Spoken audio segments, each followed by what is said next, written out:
तो चलिए बच्चों फिर क्लास अपन कंटिन्यू करते हैं। और अपन आप लोगों को पता है कि आपने जो 7.1 थी उसके क्वेश्चन नंबर 6 तक ऑफलाइन पढ़ लिए थे बच्चों, ठीक है। अब मैं क्वेश्चन नंबर 7 आप लोग के लिए लेके आया हूं, तो अब अपन इसको कंटिन्यू करेंगे। तो बेटो अपन को एक चीज दे रखी है बच्चों, अपन को क्या ये आपको एक फिगर दिया हुआ है, एक आकृति दी हुई है, ठीक है। अच्छा, इस आकृति में क्या क्या चीज दिया हुआ है अपन को बेटा, तो देखो पहले मैं समझा देता हूं आप लोग को क्या दिया हुआ है कि ये जो ए बी है बेटा, ये आपका ए बी एक रेखाखंड है, और ये जो पी है ना बेटा, इसका क्या है, मध्य बिंदु। यानी एक चीज देखो बेटा, ये पी इसका क्या है, मध्य बिंदु है ना, मतलब ये पी इस रेखाखंड ए बी को दो समान भागों में डिवाइड कर देगा, यानी ए पी बराबर बी पी, ठीक है। तो मैं साथ साथ इसे इंग्लिश में भी लिखवा दूं, तो दिया है यानी गिवन क्या है बेटा अपन को, ए बी एक क्या है, रेखाखंड मीन्स सेगमेंट, तो A B is a segment बेटा, A B is a segment, और पी इसका क्या है, मध्य बिंदु, मतलब अपन क्या लिख देंगे, P is the mid point, ठीक है। P क्या है, मिड पॉइंट है बेटा। तो यहां से आपका क्या निकल कर आया कि AP बराबर BP। और क्या क्या चीज दी हुई है बेटा कि आपका जो एंगल BAD है, तो BAD कोण देख लीजिए आप लोग, ये आपका BAD यानी बेटा ये वाला कोण, ये वाला एंगल BAD ये किसके इक्वल है, ये आपका बराबर है ABE के, तो ABE यानी बेटा इस वाले कोण की ये बराबर है, ठीक है बेटा। ये वाला एंगल और ये वाले एंगल आपस में क्या है बेटा, इक्वल है, बराबर है। और क्या चीज दी हुई है अपन को, और दिया हुआ है EPA, तो आपका बेटा ये है EPA, यहां पर मैं है ना जो ये डबल राइट के निशान लगा देता हूं। दूसरा है आपका DPB, यानी बेटा ये वाला DPB, ये दोनों क्या है आपके इक्वल है। और अपन को क्या सिद्ध करना है, यानी टू प्रूव, क्या सिद्ध करना है बेटा, अपन को सिद्ध ये करना है कि एक ट्रायंगल तो आपका DAP, कौन सा DAP, ये रहा बेटा आपका DAP, ठीक है। किसके सर्वांगसम यानी कॉन्ग्रुएंट सिद्ध करना है, EBP के, तो ये रहा आपका EBP, यानी बेटा आपका ये वाला एंगल जो ट्रायंगल है ना, ये वाला देख रहे होंगे आप, मेरा हाथ जहां घूम रहा है ये, और इसको आपको क्या करना है बेटा, आपको इन दोनों को सर्वांगसम यानी कॉन्ग्रुएंट सिद्ध करना है।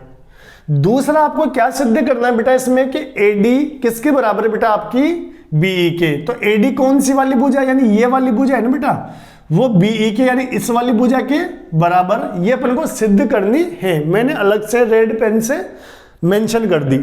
तो आप लोग इसका सॉल्यूशन देखें बेटा, अपन देखते हैं इसका हल, सॉल्यूशन, ठीक है ना बेटा, मैं हिंदी में भी लिखवा रहा हूं साथ के साथ। तो अपन को बेटा ये दोनों ट्रायंगल ना सर्वांगसम यानी कॉन्ग्रुएंट सिद्ध करने, तो पहले आप इन दोनों को लेके चलिए। तो अपन बात किसकी करेंगे बेटा, ट्रायंगल DAP, ठीक है। वह ट्रायंगल DAP क्या लिखोगे इंग्लिश में, एंड वह ट्रायंगल EBP में, ये दोनों लिए बेटा अपन ने। अब इन दोनों में एक चीज देखना बेटा, आप लोग क्या चीज देखोगे कि एक चीज तो बेटा ये वाली जो भुजा है ना AP, यानी साइड AP है, वो साइड PB यानी BP के बराबर है। क्यों बराबर है, ऐसा अपन को जो आपका क्वेश्चन का स्टेटमेंट है ना बेटा उसमें दिया हुआ है, गिवन है अपन को, ठीक है। तो अपन देखेंगे क्या दिया हुआ है आपको कि AP इक्वल टू BP, मैं यहां की बजाय है ना इधर लिखवा देता हूं बेटा, आप लोग यहां पर लिखना है इसको, उसके जस्ट नीचे, तो मैं लाइन खींच देता हूं यहां, है ना। तो यहां से आप लोग देखना बेटा, आपका AP किसके इक्वल है, PB के, तो AP किसके इक्वल है, PB के, ठीक है। इन दोनों की जो साइड बेटा वो क्या हो गई, इक्वल। और क्या इक्वल है इन दोनों ट्रायंगल्स में, आप देख लीजिए, ये वाला कोण और ये वाला कोण भी आपको इक्वल दिख रहा होगा, दिख रहा है ना बेटा। तो अपन इसको क्या लिख सकते हैं, क्या लिख सकते हैं इसको, देखिए आप लोग क्या दिया हुआ है, ये कौन सा कोण है, डी ए पी, ठीक है ना, डी ए पी। तो यहां पर किस नाम से दे रखा है, ये देख लीजिए बेटा, ये डीएपी के नाम से नहीं, अपन ने ये दे रखा ऑलरेडी इसी नाम से, बात वही है। इसको आप शॉर्ट में डीएपी भी लिख लीजिए इसको, ठीक है, या फिर ये जो गिवन नाम दे रखे इसको यूज कर लीजिए, या और भी आपको जानते हो मैं नॉर्मली इनको क्या लिखवा देता हूं, 1 या 2 लिखवा देता हूं, ठीक है ना।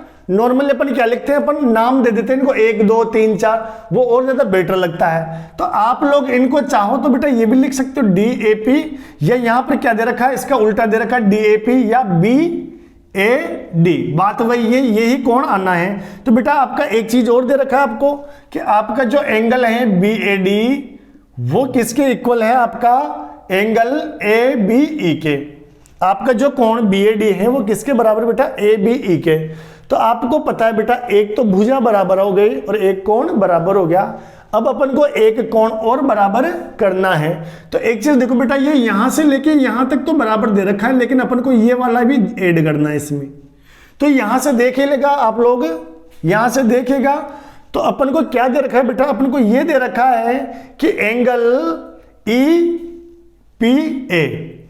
तो angle E P A equal to जो एंगल ईपी है इक्वल टू एंगल कौन सा है, D P B, D P B यानी ये वाला डी पी बी।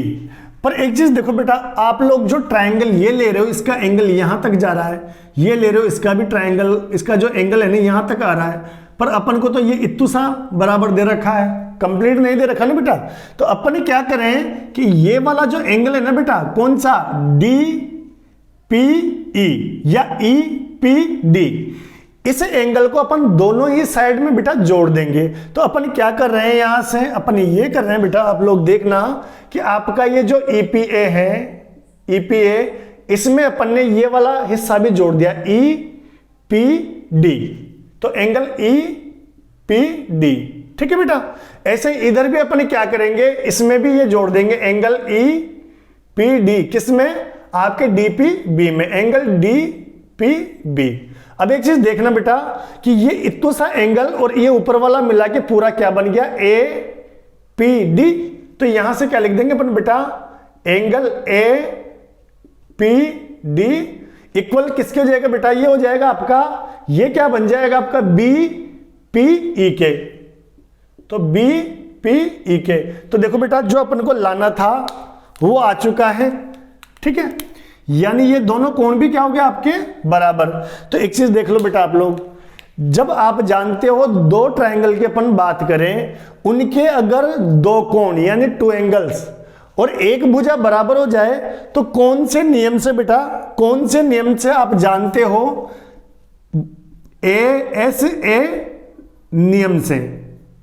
किस नियम से, बाई ASA रूल, ASA नियम से ये क्या हो जाएंगे बेटा, दोनों सर्वांगसम हो जाएंगे। क्या हो जाएंगे, दोनों सर्वांगसम हो जाएंगे। तो क्या लिख सकते हैं अपन, इसलिए सो आपका triangle DAP, triangle DAP congruent to EBP, यानी समवांगसम हो गया आपका ट्रायंगल EBP के। और बेटा यही अपन को प्रूव करना था।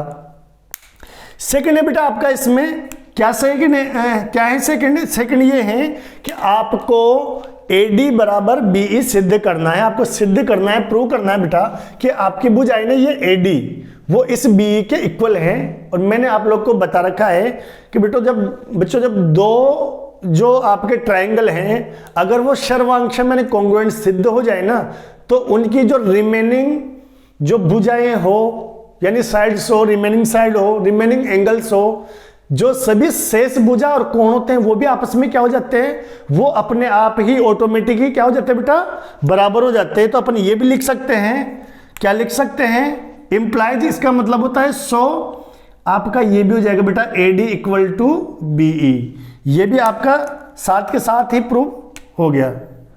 तो ये था आपका 7th क्वेश्चन 7.1 का। तो होप आप लोगों को क्लास पसंद आई होगी। तो आप लोग को क्लास कैसी लगी बच्चों, कमेंट बॉक्स में अपना जरूर फीडबैक देना, और कोई और भी इंप्रूवमेंट हो तो वो कमेंट बॉक्स में जरूर बताना। धन्यवाद बच्चों।